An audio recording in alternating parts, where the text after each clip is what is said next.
Hello, everybody. I'm Will. And I'm Kristin. And this is So I'm watching Desperate Housewives, Season 2, Episode 3. You'll never get away from me. It's from Gypsy, apparently. I guess I don't really know Gypsy. No. Yeah. Well, I was going to say, I don't know its connection to the themes of this episode. I think they're already getting a little loose. Loose around the edges. Because the whole, Mary Alice speech was about, the ways in which you play pretend. Yeah. Or underestimate or the fantasy, basically. Yeah.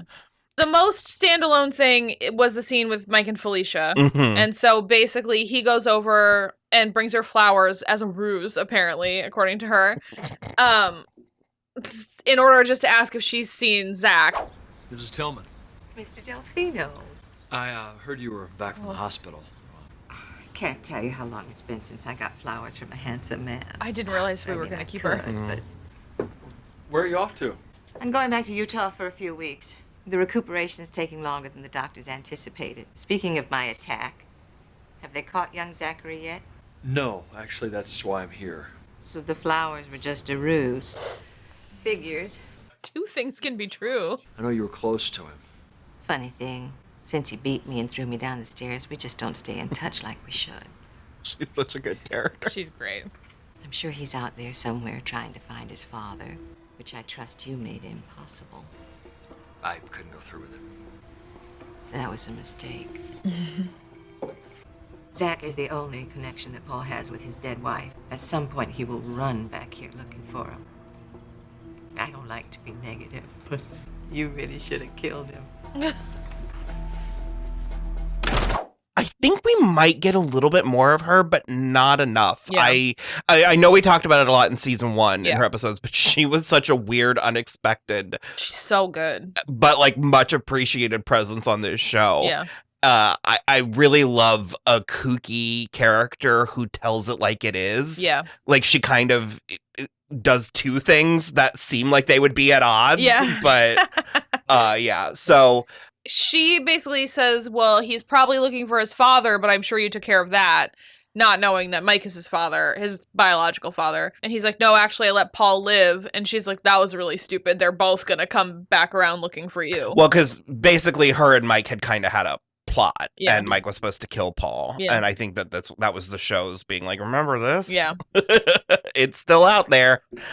But she's on her way back to Utah to continue recuperating. And like I said, Yeah. I don't remember if we get more. I think we might see her again, but I don't feel like it's as much as we Should. would hope. Yeah.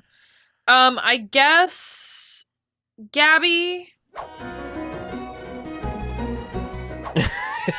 and Carlos and John are the next. I think it sticks this time. The breakup? Yeah. Yeah. The Gabby and John breakup, which I think is for the best. Absolutely. Because the further away that we get from it, we talked a lot about this plot in season 1, and we really broke down, the good, the bad, the in-between. Yeah. And it's rough, this episode. It's not good. So, okay, first of all, Gabby's being gross in this episode. I'm not going to argue that. My issue, though, is Carlos just still doesn't understand. His whole thing is well, you cheated on me. And it's we've established that. We're beyond that. But he is not taking any of his own responsibility for that whole scenario. He's still treating the relationship like it was a transaction. Like it was a tit for tat. No, I would argue he's doing the exact opposite at this point. I think that's how he's treating the current relationship. But I think he's punishing her for the cheating and taking no accountability for himself for facilitating that cheating, for acting in a way that led her to believing it was an okay thing to do. And again, I don't want to... And again, the marriage has been transactional, but it's he was not upholding his end of the bargain, which she says in this. And instead of, even though her thing with John is gross, instead of her getting to stand in any kind of high ground about being no, you neglected me. You were gone all the time. You were embezzling money. You didn't spend any time with me. You didn't hold up your end of the bargain. I am sorry I cheated, but you did wrong too. She's just totally contrite at the end as if she was the only bad guy, and I hate that. So, okay, I think it's what I mean was that I when I said they're treating it transactionally, I think I meant more of like a tit for tat. But even that doesn't work. Like, I feel like he's behaving like their actions are not connected. Correct. Like it's like it's like a one-upmanship. Yeah. It's like, well, you hurt me, so I'm going to hurt you more or different. And he's not looking at how how they're symbiotic. How sure. It's not a me versus you. It's a how we are in this position. Right. So it's like he's taking her cheating in a total vacuum. I think we're saying the same thing. Yeah. Because my irritation with Carlos is that he's absolutely unwilling to see how his neglect of his beautiful young wife led to her making these decisions. They were not correct. He was barely 17 when they started having their affair or whatever. Mm-hmm. It's obviously wrong. It's illegal. It's gross. I don't think she should have been doing that's it. Where I was like, we've talked about, like, we've covered that part, so I'm sort of tabling that part of the discussion. But within the confines of their marriage, he let down his end of the bargain. And so when he did that, she was like, well, I'm not going to stay faithful because I'm not getting anything out of this. I think that... aside from money.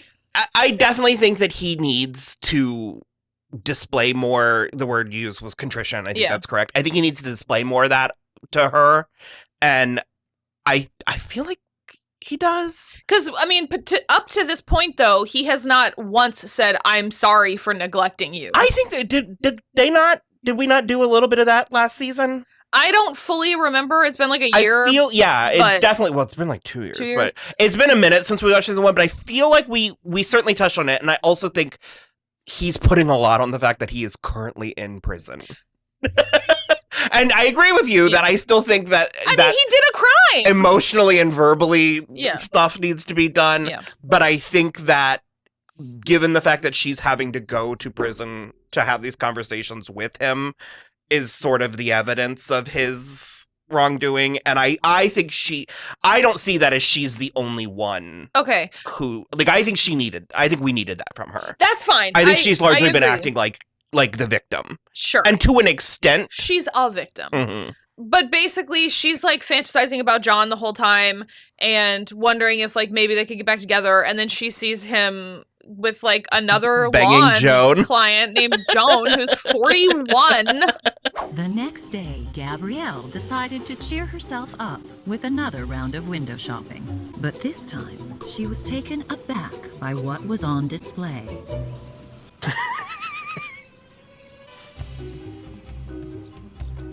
Those are Gabby's potatoes. John just gets a job as a gigolo. That's hilarious. That ponytail, Gabby. There's got to be like 4 pounds of extensions in her hair.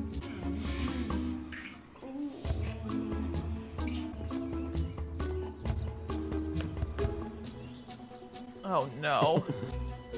She looks like Daphne. She does a little. I forgot this. Stop kissing. In the doorway? Doorway.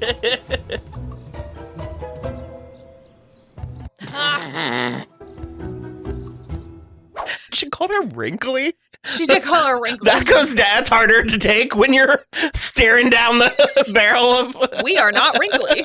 So, no, but basically also that was like such a telling moment where he called her Joan and then in the same conversation called Gabby Mrs. Solis again. Because I know that's been... grinding my gears. Grating on your... And so Gabby finally did take some real stock of that and like, I can't believe I was thinking about this with someone who won't call me anything but Mrs. Solis. And so it does look like they have put this to bed. She just like jogged right past him, didn't even say hi or anything. He still kind of looked for her. Yeah. Which the whole thing is just so gross. It's really gross. She is in ways taking advantage of Carlos as well, especially now that their money's unfrozen, because she bought herself an Aston Martin for their anniversary. Beautiful car. It's really, it's like really nice. It's like almost like a maroon color. Yeah, like it's burgundy. Like, yeah, it's a really good. Aston Martins are great. Gabby is a uniquely unlikable character, and sure.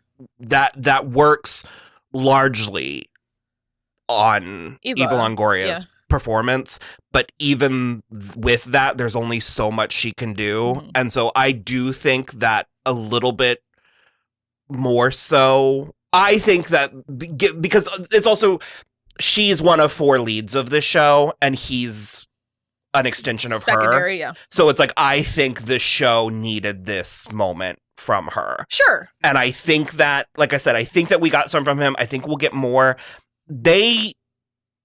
I don't remember how the show ends, but they are together for a good deal of the show. So they have and I think they're actually very good together. Yeah. So to me, this is a brick along the way. Yeah. But I take your point, and I do think you're right that this wasn't her wronging him, that they got themselves into the situation that Absolutely. they're in. And I would say, obviously, in my opinion, the adultery is somewhat worse than the neglect. However, it's like we talked about, if you went into this marriage where, like, I will provide you with love and money, and all you need is to be faithful, but then you stop providing the love, I don't need to be faithful anymore. And then the money. With the embezzlement. And they've got the money back. They both failed at their promises. Yes, but Carlos failed first. And that is what I think he's still not taking any accountability for, his initial failure. Well, and or enough, I guess. Yeah, and that's part of it's where he comes from, because remember his mother and his machismo and all that. So I just am like, I agree that Gabby is unlikable, and I agree that this is a really repulsive storyline that it is like shocking to me 20 years later. But I do have a lot of sympathy and empathy for her, having been left in that sort of position where it's like, after so long, there's only so much you can do in your house with unlimited money and no one around and nothing to do before you start banging the garden There's boy. not enough enrichment in her enclosure. 100%. 100%. So that's that. I guess we can go to your favorite, Susan. Your favorite character, Susan, and your favorite Susan type of plot for Susan. I hate Susan. Do you? I might hate Susan. Wow. Because that's the thing to me, is that, like, I find Susan more unlikable than Gabby, because Susan believes she is the hero and she is not. And Gabby knows she did wrong, is the thing. Gabby knows she's a villain and doesn't care. She relishes in it. Yeah. And so I'm just like, Susan thinks she's the hero, and in this episode made her daughter, in front of both parties, choose between her or Edie, who is good on the guitar, who would accompany her at the church family follies. Okay, so basically, Carl, I always want to, because the actor's name was Richard Burgi, and I think Burgi's fun, so I always want to say Richard Burgi. Yeah. Carl is dating Edie, much to Susan's chagrin, and Susan and Julie have a relationship. It's very there. Yeah. It's very present. They're in each other's business, all that stuff. And so Julie gets a moment of respite where she gets to hang out with her father, but also Edie, who, yes, is her mother's pretty famous rival, but Edie is a good time. Yeah. And she brings a lot of things to the table that could be of interest to someone like Julie. And because I almost feel like zero neuroses, 1 ounce of self-confidence. I almost feel like if Susan was taking the angle of Edie's, well, she starts off sort of that way, Edie's like Edie's a bad influence. And so I feel like if that was her actual issue, that would ring clear, like truer. Sure. But her... No, 100%. Like, if she had gone over there with Mike... I mean, don't get me wrong. I am all for Julie spending time with Carl. But he's with Edie.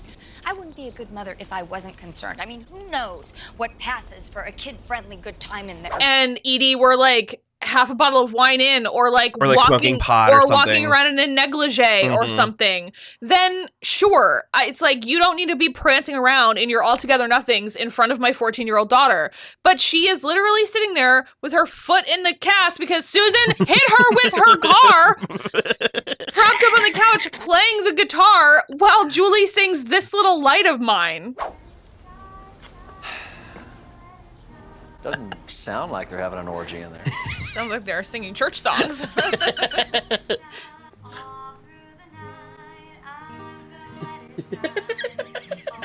Well, obviously they saw us coming.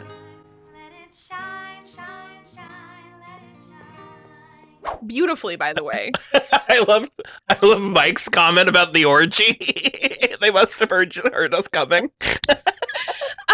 Okay, Mike Delfino is the only thing interesting about Susan.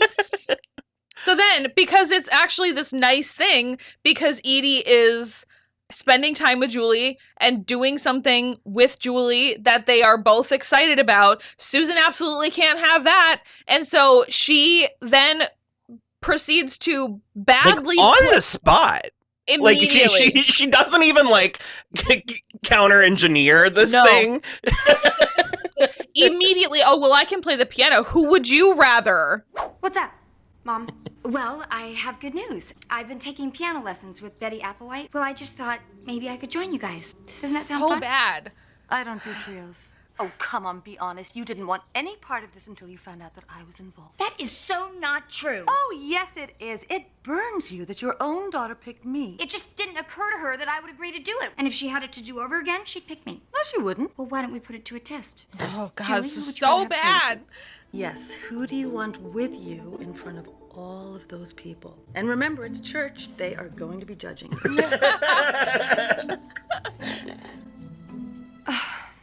I guess I'd pick my mom.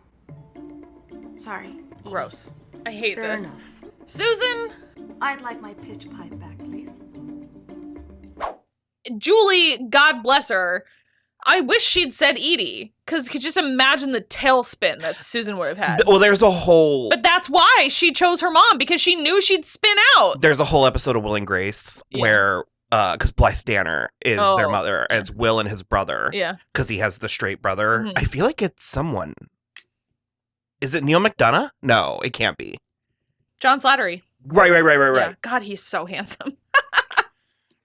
Because I also wanted to tell you that there was a Family Guy joke where Lois overhears the guys like being obnoxious and she's trying to get them to go home. Yeah. And Peter's like, Quagmire just showed us his Eric McCormick impression. There could be no such thing. Well, that's what I said, but then he did it, and I was like, oh, all right, okay, yeah, kind of. okay, sorry. Will and Grace episode. It's a Thanksgiving episode, and they're like, everyone's competing over who's favorite. Mm-hmm. And they basically make Blythe Danner pick who her favorite son is in front of everybody. And she picks John Slattery. Okay. And Will's, Sam? yeah. And Will's furious because he's like, everyone knows I'm your favorite. And she was like, but I can't say that. It will hurt him. It won't hurt you. Sure. She's like, I have to pick him. Yeah. And so it's the similar thing where it's like, she's like, who do you want? It's like, you don't pick the one you want. You pick the one whose feelings you can't hurt. You know what I mean? Yeah.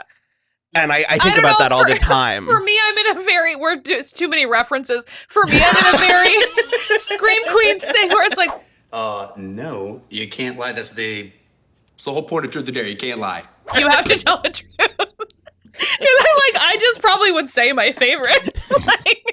Well, you're slightly sociopathic when it comes to things like that. Probably the reason I didn't have kids. I don't care for Joe. I think I would have only been able to have one kid because I just do think I've had favorite pets before. Mm-hmm. But it's like Will can handle it because he knows he's the favorite. Of course, sure. I guess they have another brother too, Paul. Oh, maybe I don't recall. Yeah. John Slattery is kind of on because he ends up dating Grace, and it's really weird. That is weird.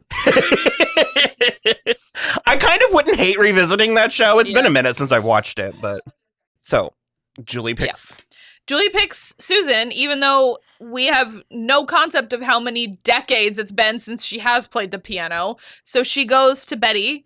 Also, Edie takes it like a champ. She does bow out gracefully, but she does make Julie give her back her pitch pipe. But Susan goes to Betty to try to get piano lessons. Another just brilliant performance from Alfred Woodard. good. So good. Absolutely crazy. So right before it happens, they are having her and Matthew are trying to have a conversation in their beautiful kitchen. All I'm asking you is to go out and play a little bit of ball. Is it such a big deal? Matthew, you are such an excellent player, darling, that people will want to be your friend. God knows who will be wanting to drop by and calling. Sweetie, we need to keep a low profile. Yeah, I know, but I have got to get out of this house sometime. I'm going crazy here, okay? I kind of knew that was going to happen. Scared me. Jesus. She friggin' pistol whipped him right in the head. And so then that's when Susan knocks on the door.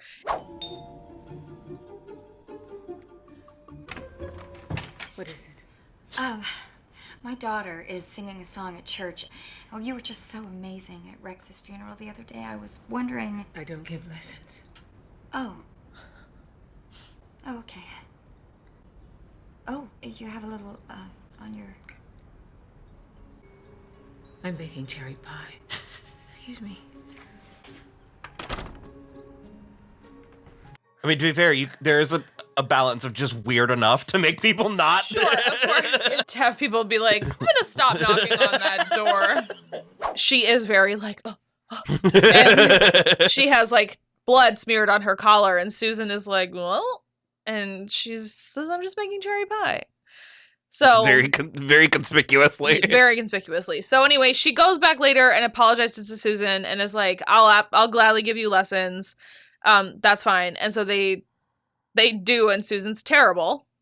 And then when they're preparing or like talking about for their next lesson is when Bergie Carl with a K too is like part of the problem. So he comes back really pissed about what happened, how Edie got knocked off of playing with Julie. And Betty is just like, she may as well have a bowl of popcorn. She is just like watching it, and you just keep seeing Alfred Woodard's eyes in the back are like, I want to talk to you. I cannot believe you kicked Edie out of Julie's performance. I did not kick Edie out. Julie made that call. Because you played the mom card. Well, it is a family recital. How about your plumber / convicted murderer, huh? He seems to keep popping up at family events. It was not murder, it was manslaughter. And that's totally different. Mike and I aren't even living together, and he cares about Julie. Well, so does Edie. If you think Edie Britt cares about anybody other than herself, Edie just doesn't like you. You don't know her the way I do. Only reason she's interested in Julie is to mess with my head. That's both crazy and self-absorbed. Whether you choose to believe it or not, they're both great together. And if you don't believe me, ask Julie.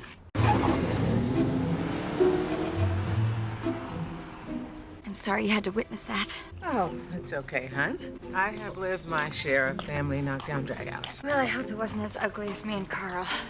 You'd be surprised. Edie loves the opportunity to be on stage. Yeah. Like, also, she can play the fucking guitar. Oh boy. So anyway, they end up all at the Follies thing, and they're about to go up there.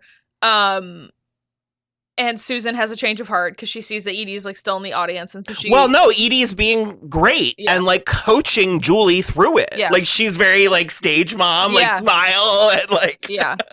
And Susan in front of everybody, which too late. It's too. Please welcome the musical stylings of This Julie is gonna be and terrible Susan too. Meyer. Family Follies. This sounds so lame.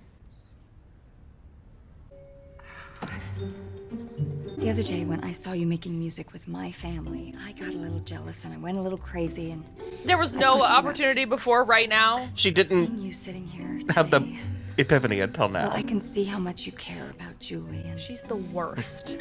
She comes first, and it should be you up there playing with her and not me. Thank you, Susan.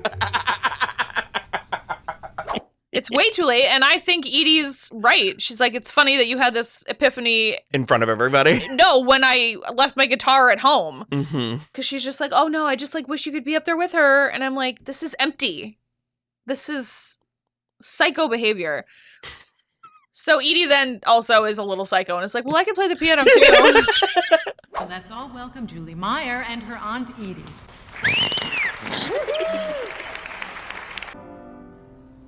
This little light of mine, I'm gonna let it shine.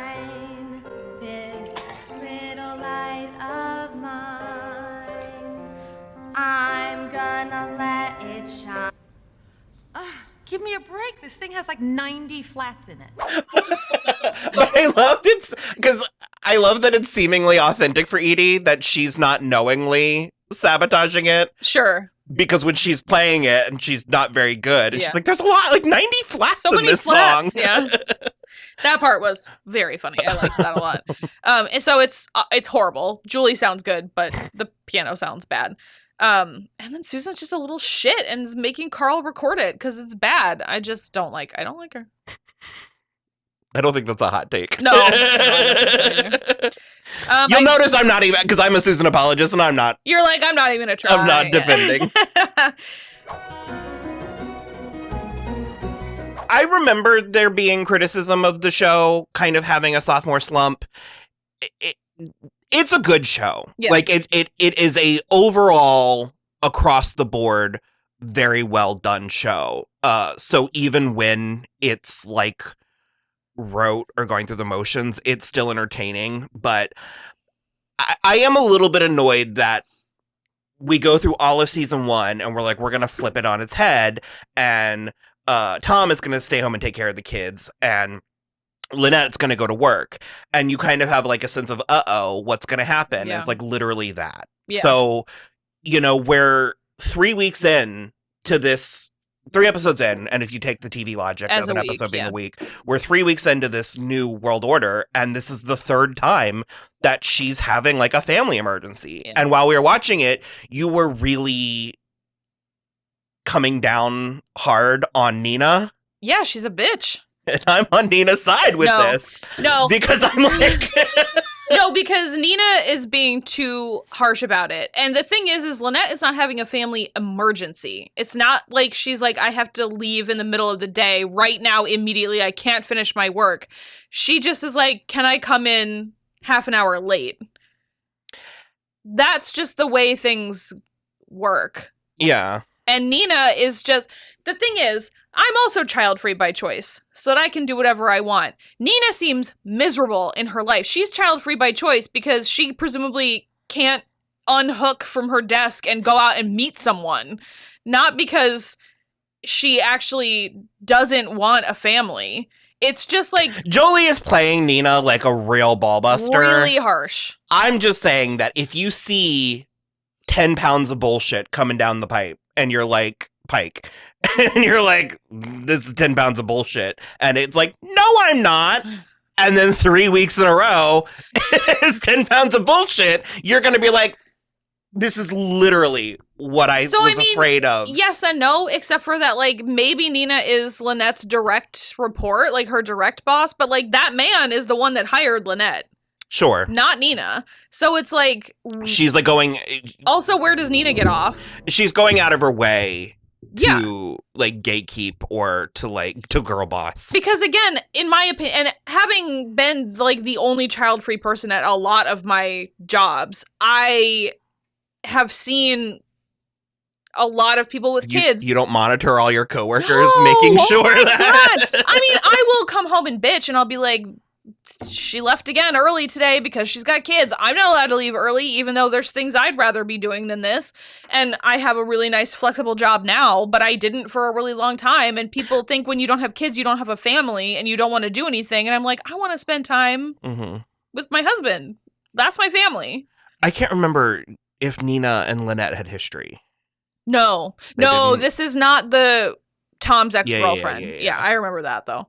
Because I was going to be like, if they came up together, then that might explain. And like Lynette left and then came back. Yeah, but it doesn't no. seem like Okay. it. No. So I'm just saying Lynette is quite literally doing the thing that Nina was like, don't do this. And Lynette was like, I won't. And she is. And I feel like she's going to continue. Well, sure. I do take your point. I would just argue that these are not family emergencies. This is like, it's my son's first day of kindergarten. I need to drop him off. Like, he's upset he won't see me that day. I need to drop him off. I'll be here. And what actually, like, annoyed me a little bit about Lynette is that she wasn't like, I'll work late that day. Or like, can we reschedule the meeting till 2 or something? It was just a very, like, I guess if I had a complaint about Lynette, it would be that. She's not trying to be accommodating on the other end. She's just like, what if I just didn't come? Entitled or... Yeah, and I'm sort of like, you have to offer a counter, like, to what you're doing. That's my biggest complaint about Or find some way to, behavior. like, bribe or kiss her ass. Yeah, and instead, she friggin' McDonald's coffees her. Parker, say hi. Say hi. Mommy? This is so exciting. Your first day of school, friends. Lynette, staff meeting, now. I'm gonna be right there. Now. Honey, I'm gonna be right back. Mommy, where are you going? Right back. Mommy, come back. Okay, let's turn to page 5. Clients with invoices on the shorter term campaign. I say we bill on delivery. Yes! Bill on delivery, yes! Are you having a seizure? No. Now, what happened on the Berman account in accounting, and I'm not pointing any fingers, Ron, about with disgruntled... Ow! Oh! Help! Stop! I think we're good to go now, honey. You're gonna be great, Parker. Mwah. That's sort of the point I was getting at initially, where I was like, as sort of elementary as I do find some of this plotting in these episodes here, the show still does put on a big enough production that it's entertaining. Sure. Because it's like, it turns into a Looney Tunes with Felicity Huffman slamming on the table and taking things. But you got the plinky music and you've got like the day players sort of hamming it up. And ultimately, I'm enjoying myself. Yeah. So it's like, it's fine. No, it is. And like, I am coming down kind of hard on Nina just because I don't like that kind of woman, because it's like the opposite of feminism. Because Lynette chose to have kids and be a stay-at-home mom, and now she's back in the workforce. You have to still allow for her to be a mom. I also think that if Lynette was already established here, I take your point that Nina's a bitch. She's being a bitch. She is a bitch. I feel like if Lynette was already established here and her life was happening in real time, I think it's the fact that she's new, was brought in, was sort of given okay, but don't do this, and she says, I won't, and then because, I mean, I don't want to get like too crazy deep in this, but also my question is this impacting Lynette's work? Is she still getting all her work done? She hasn't been missing important meetings. This just looks like a weekly staff meeting. You know, I'm just like... Nina's being really... that is her name, right? Nina's doing feminism She's being really pedantic. Wrong because she's like, you can't be a feminist woman unless you don't have kids and you have a job and that's all you care about. And it's like, that's absolutely not true. Like, the whole point of feminism is that you can do whatever you want. Oh, boy. Okay. But yeah, so they don't make any peace in this episode, but Lynette does manage to, on the video conference software, see Porter. I hate people that name their kids with all the same letter. Also a great Porter performance. Really he good. Was so funny. Really, really good. Yeah. Mommy, where are you going? Yeah, it was really funny.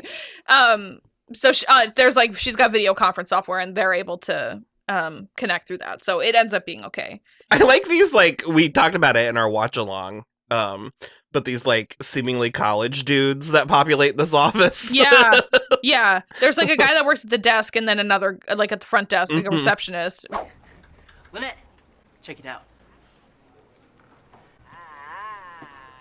Jason's mouth. Stu, isn't that the new video conference setup? Yeah, isn't the resolution fantastic? Which I love to see that, a male receptionist.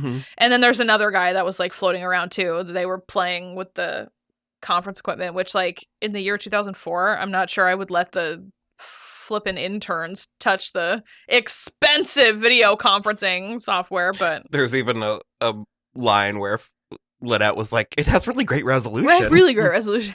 Okay, yeah, so then that just mostly leaves us with Bree. The episode is bookended by the little girls having the tea party, which is, it's cute and it's fine. The one girl has such beautiful red hair. But yeah, so Bree, she kicks Phyllis out. They go to Rex's grave and find he's been exhumed. But first we have a montage of proof that Phyllis is trying to kill Bree. So where are the cops in that scenario? Oh, honey, did I forget to take the pins out of that dress? Her lap? Sweetie, didn't I tell you I was going to paint that chair? More She's doing it on glaring. purpose.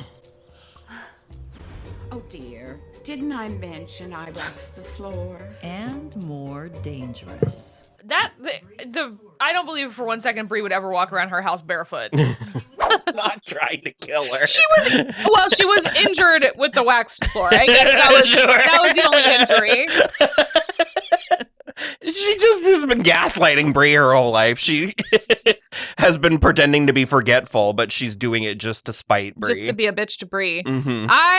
I said it in the watch along too. I don't know if mother-in-laws are actually this bad. Like, I don't know. I don't know that it's specifically mother-in-laws are bad. I think it's just when people clash, when people from like parents and because of societal gender dynamics, it's frequently wives and mothers. Yeah. But Their husbands' mothers. Yeah. But it's basically anytime that you have two different people who are like, we do it this way, well, we're doing it this way. Yeah. And you just have that kind of competition over who the alpha female or the alpha male is. It's just one of those things that drives me nuts. I guess I do actually know that mother-in-laws are like that because like my grandparents were all together in one room maybe 3 times in my whole life. And one of them was when I was born. And one of them was my high school graduation. So it was like, we didn't do both sides of the family. So I guess I get that. But what I was going to say in the first place is I feel very lucky. I don't know if my mother-in-law is going to be watching these episodes, but she's so nice. She does watch a lot of our stuff. Hi, Connie. She's so nice. We love you. She loves me. She loves her son. I love her son.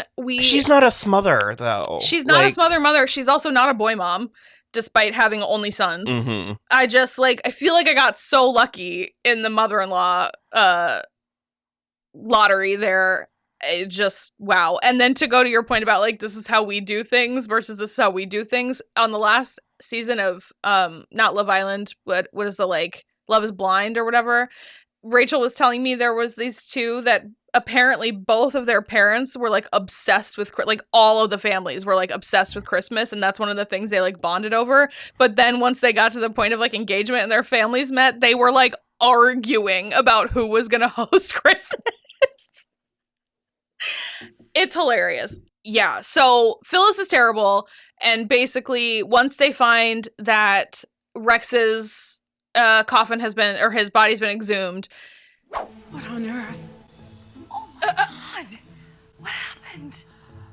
Maybe this has something to do with that insurance investigator. Insurance investigator? She's just not his next of kin. All Bree sorts is. of questions. I don't know Yeah, what but you're if they think talking Bree- about, Phyllis. Yeah. Maybe you were at the store. He has a theory that Rex didn't die of a heart attack. He thinks he was poisoned. Did I not mention that? And so while Phyllis is getting coffee, Bree goes upstairs, packs everything, brings it down by the door, and has already maybe even bought her a plane ticket, but has called her a cab to get her out of the house to the airport. It's too much luggage. Don't rush me, Bree. I'm an old woman. Get her out of here. Okay, bye! Yeah, gotta go. She's screaming out the cab window. And I'm pretty sure I said it in the first episode that Phyllis was in, but like, that was too much luggage. Were you planning to move in? I think so. Too much luggage. Absolutely not. So Phyllis is gone, and then Bree is going back and forth with the detectives about like what's actually going on. And the one detective, because we like him from other stuff. What did you say he was in? Whoa, scary movie. Because he's the one that keeps giving Cindy the pictures of him in underwear. Just want you to look at some photos. Tell me what you think.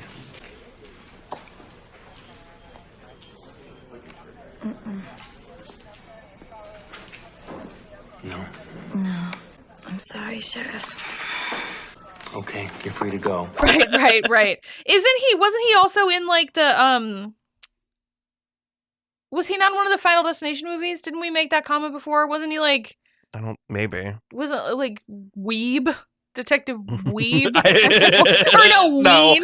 That's a different guy. I know who that is. Well, anyway, he's in tons of stuff. I know this guy's name's Kurt Fuller. He does that like patented cop thing where he's like trying to talk her in circles about like making a statement and having a lawyer and whether or not she needs one and blah, blah, blah, whatever. So, well, I don't know that you think he was trying to like catch her, like talk her. Oh, because I think that Bree, this is brand new, like news to her. No, it's news to her. And so she's like charging through this, and he's like, "Are you sure you don't want your lawyer here?" No. It's okay. It's like a detective thing for sure.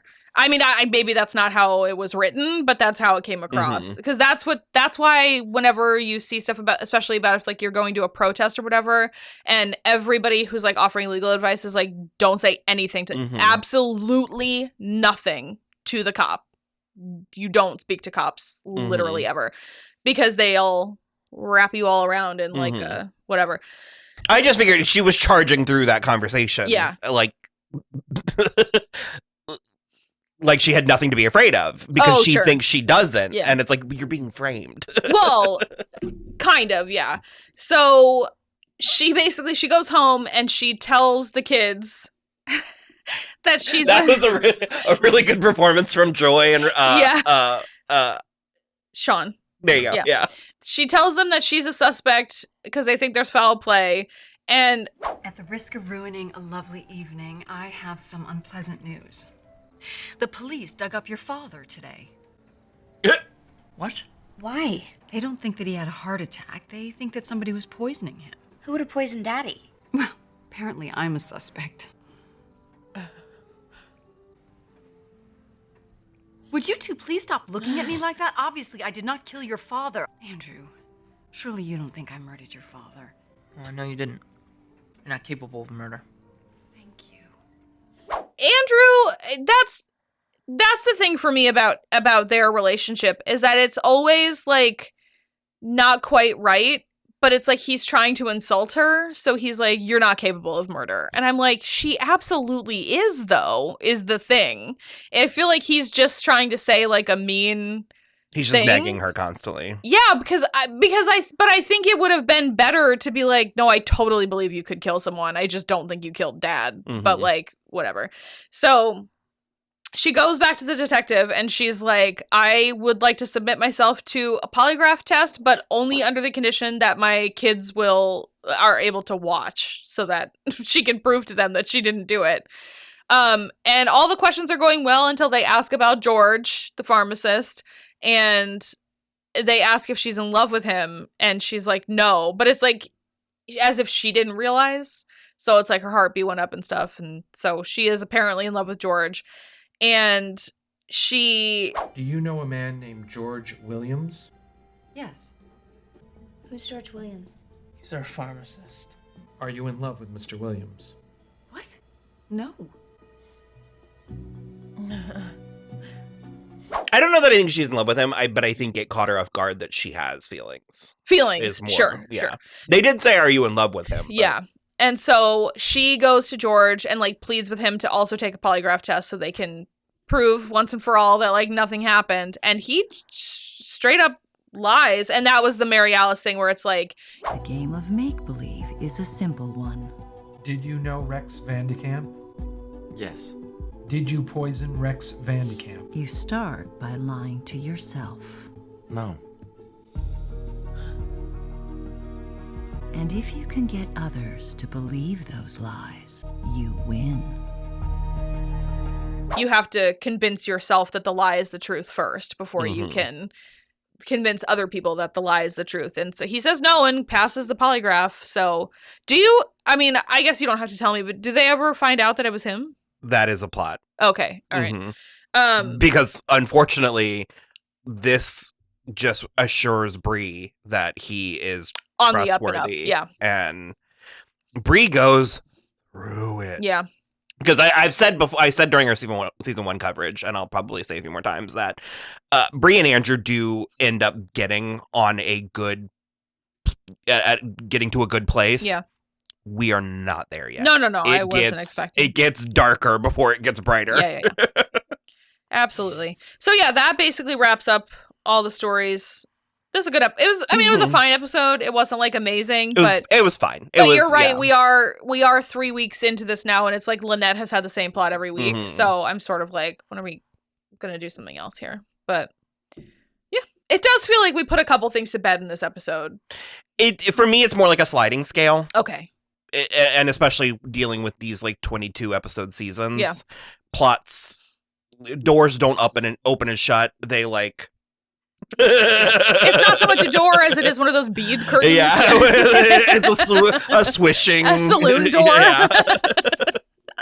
But because we do get rid of John. I think we see him a few more times on the show. Yeah. But there is a point where he's John. not on the show. Oh, also, Felicia is in like a lot of the rest of this season, and then a little bit in another season. Okay, but not. I think it's like the last season, and I don't think she's in the whole thing. Just some. But I looked her up to see how many. So she more. is in more this season. Mm-hmm. That's good. Yep. All right. Well, we'll go watch the next one. Bye.